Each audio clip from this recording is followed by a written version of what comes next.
ces derniers jours, ce sont ces mesures prises par Madrid pour empêcher l'organisation du référendum du 1er octobre. Alors, donc ce référendum qui est interdit par la Cour constitutionnelle, le tribunal constitutionnel. Alors, il y a eu la saisie par la Guardia Civile de près de 10 millions de bulletins de vote dans ces camions sous la huée des manifestants, des perquisitions, l'arrestation d'une douzaine de membres ou d'administrateurs du gouvernement régional qui ont été relâchés depuis. Bref, une vaste opération policière, judiciaire lancée par le gouvernement central. On entend ces cris des Catalans. Nous voterons.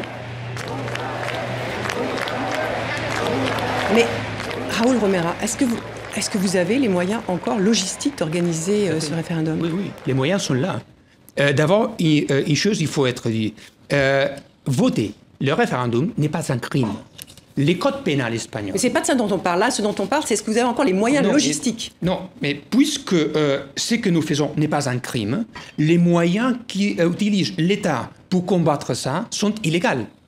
Ce que nous contestons, c'est le fait que les moyens qui sont en train d'être utilisés par l'État sont complètement illégales. C'est l'intervention de l'autonomie catalane financière et maintenant, on va voir au niveau de la police. C'est la violation constante des droits fondamentaux, des droits de liberté de presse. Mais Christophe, sur cette question... Il reste, Monsieur Romeva, il reste une semaine.